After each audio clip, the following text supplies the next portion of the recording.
We are doing this through learning and development. We develop programs to bridge these two worlds where we bring together three different actors.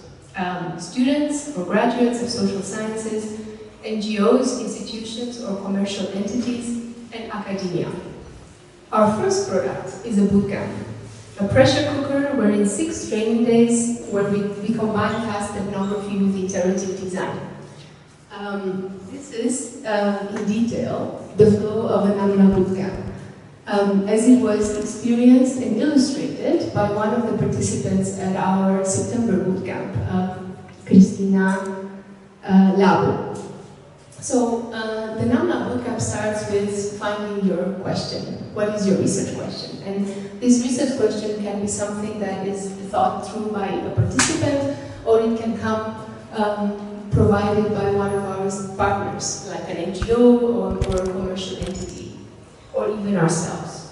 Then the participants go design a research plan, they do field work, they finalize the research, they make an analysis, they formulate a design question, generate an idea, test it, integrate the feedback, and then create a story and pitch it to a stakeholder. That can be the same company that offered the question, or it can be just an imagined stakeholder that we bring forward in the process. And these 11 steps, they happen usually in a week or 2, which is usually quite a stress test for an anthropologist to go through.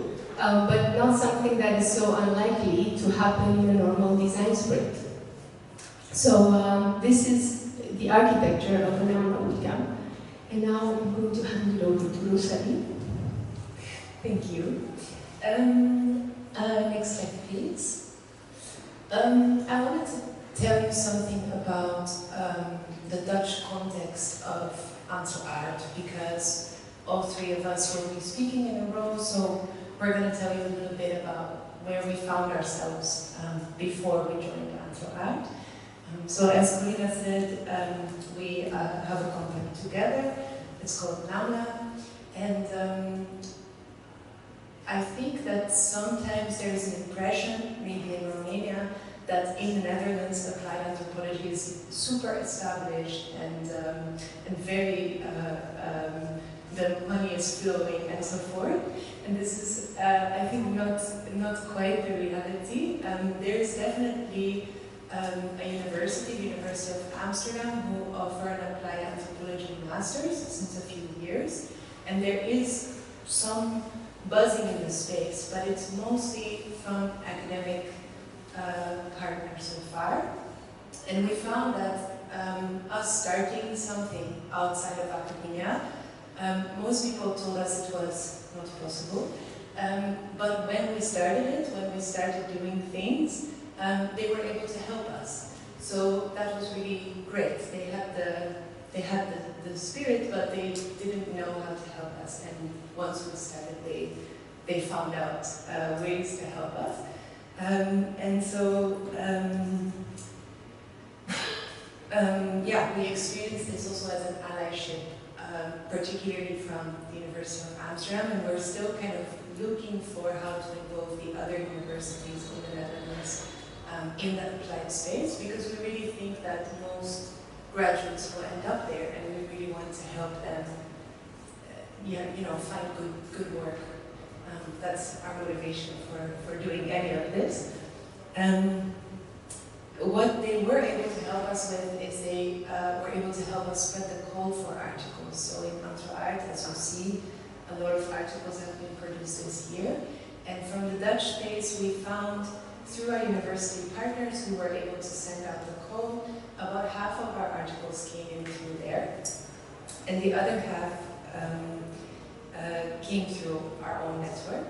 And it was interesting for us to see that the ones who came through the academic network, we were able to help them from our side with the translation towards the public space. We were able to help them with that. I think it's you now. Yeah. Yeah, I think maybe just to say something also about that role of the translator in these two worlds, because I think it's really important that those kind of actors exist in geographies where anthropology wants to enter in applied space. Most of the people that we've reached out for articles, they're very used to writing academic articles and to write them in a certain way. And the moment you kind of offer them the invitation, hey, how do you make that available to a public that is not academic? How do you write in a different way?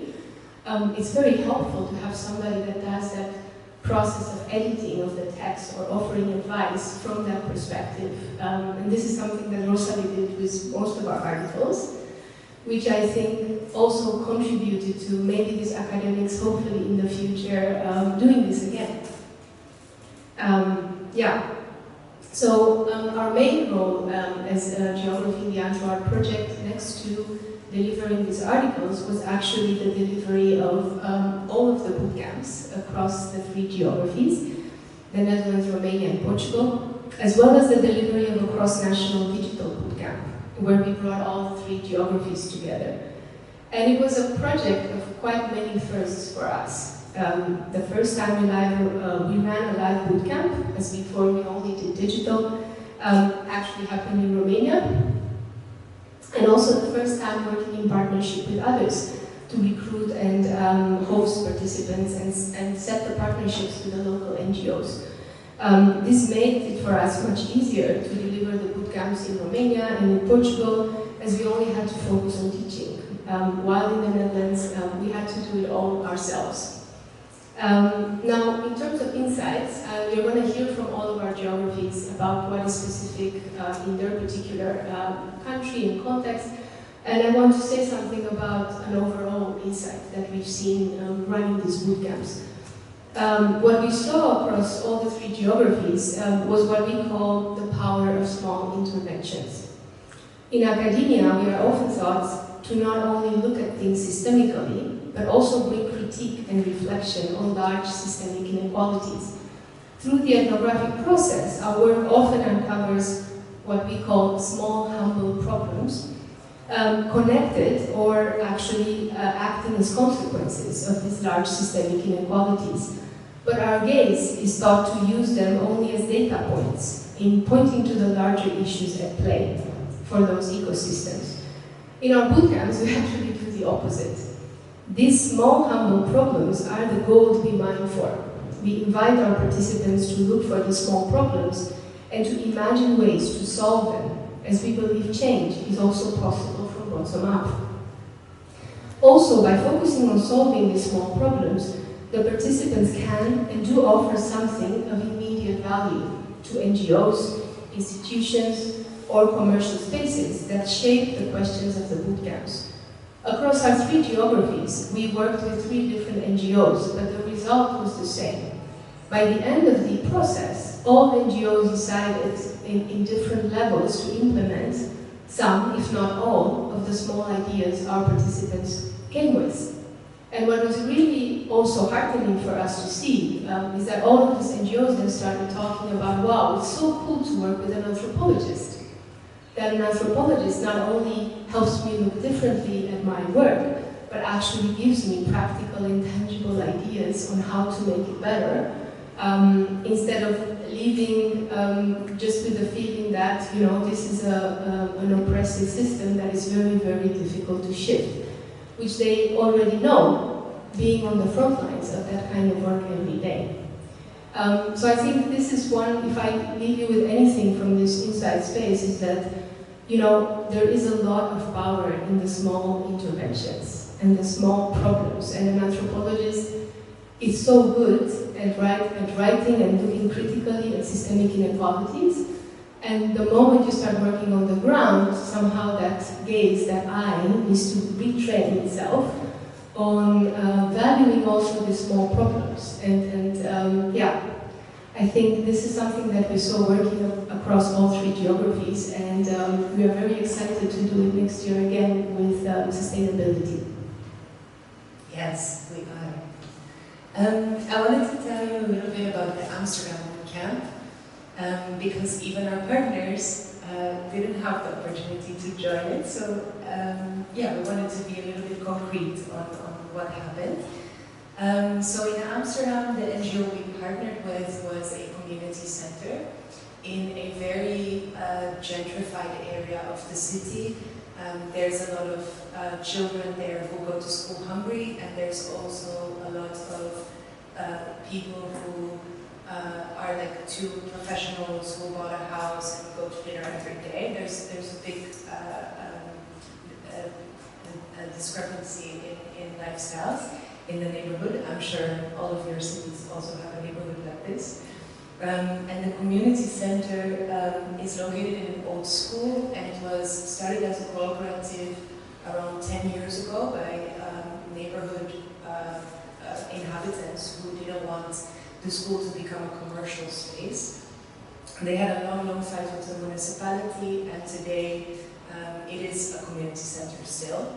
And the director of the community center was very interested in exploring with us the question that he gave us for the bootcamp was how do we negotiate the tension between inclusion of everyone who wants to come to the community center and at the same time holding safe space for certain groups who can't meet somewhere else. So the example that he gave is, or that we also found during the bootcamp, because we were there the whole week with the participants every day, researching and then going back to our room to draw things, is there was a meeting, for example, with I think 6 or 8 women from a certain age who all came from Suriname, and they meet there once a week to eat food together and be in their own cultural space. And so that is really wonderful that that kind of initiative can take part there, but it also means that the people who work at the desk, like when you enter, they tell you about the activities, they will not send everyone to that group, right? Because that's a group for Surinamese ladies. So there is a tension between safe space, holding and closing off a space so that a certain group can feel safe and included, and including everyone in every activity that you do as a community center. And so this is what they asked us to look at. How can we improve our inclusivity without losing the safe space that some groups really need? And we had 3 groups. You see here, this was the end of the bootcamp. The director is in the back. He has glasses and black hair. We had 3 groups of participants, and they looked at 3 different topics within this safe space, inclusion, tension. One group came with ideas about the entrance of the community center. They said it didn't look really open, it didn't feel inviting when we came in. And Tim, the director, it's good to say that we met him a few weeks ago, and we had the bootcamp in July. And so we were really curious a few weeks ago, like, what did you do? You know, 3-4 months later, what happened with the ideas that were presented to you? And so I will tell you both, the idea and what he did. So one group had ideas about the entrance, and he had already hired an architect now to come up with a new plan for the entrance. The group suggested to him that you could have like little windows next to the entrance that will display something from every group. Like the group can choose to put a poster there to advertise their activities, but also if it's more closed group, they could put maybe a cultural artifact, maybe a nice hat, maybe a nice picture of them together meeting every week. So every group can also kind of choose to apart themselves how open and inviting they want to be to everyone who walks into the community center. Then another group came with the idea that young people are underrepresented in the community center. Not surprising, this is the case for a lot of community centers everywhere we are. But they went on the streets and they asked a lot of young people what they would want to see, and they presented to the director this idea that they could have more activities that attract young people.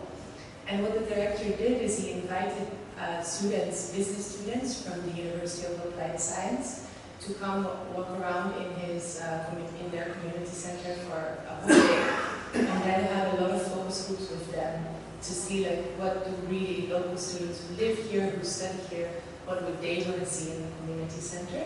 And he's still following up with them and kind of seeing the process. Some of them said we would really love it if it was paid internships. So this is still something he has to look at, how he can do it, of course, but he's really picking it up. And the third group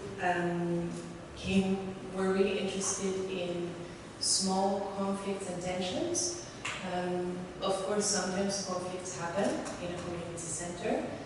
Sometimes between the visitors, if people maybe are under the influence or they're having a bad day, but sometimes also between the staff and the visitors, because the staff are all also trainees, people who weren't working before and now they are learning how to work again in kind of in a school education program. So the staff also come with their own, you know, background that they bring to work. And my screen came back to life. So the group came up with a booklet that was about talking about emotion before it becomes conflict. So helping people with the booklet, with visuals, with different explanations that, you know, are rooted in nonviolent communication, the window of tolerance, like all these theories that they brought from anthropology and psychology, but they translated it into a booklet where it's meant to help people have conversations about friction so that it doesn't actually become conflict. And that's being explored with that group to really develop that booklet. But the director also immediately gave every one of the staff a new training that he didn't realize before he needed to give them. He had given them conflict training, like how to deal with aggression, but now they also hired someone to do integrity training. So like, how do you stay within your own boundaries? How do you not let someone come in and make you upset? Like, how do you stay calm in every situation? So I think that was very cool. Then the last thing I wanted to say is that for us, we have been doing these bootcamps before, but we haven't done them with artists until this year. And so working with artists was really new for us, but we're really, really impressed by the results because it has such a beautiful way of making the messages that anthropology can bring forth more powerful and easier to understand. And yeah, the creative and beautiful expressions that were created in all the boot camps really help bring to life the ideas also to the stakeholders, to the NGOs that we're working with. On the other hand, for us ourselves, we reflected on it a lot this year because we realized that there is a challenge in holding space for both disciplines. Anthropologists and artists can have different needs during the process. And we learned that our bootcamp was not immediately designed for artists. It wasn't yet the optimal environment for an artist to flourish. And so we are workshopping this with the art teacher who we hired for the Dutch bootcamp, and we're extremely excited that we get to do another round of bootcamps next year because we really want to develop it further and hold more space for art.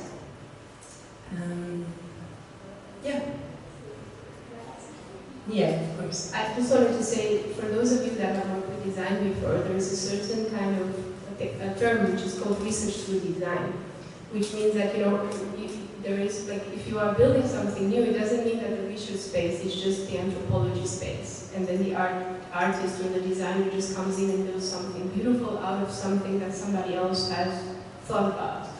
In our bootcamps, we invited everybody to join the research space.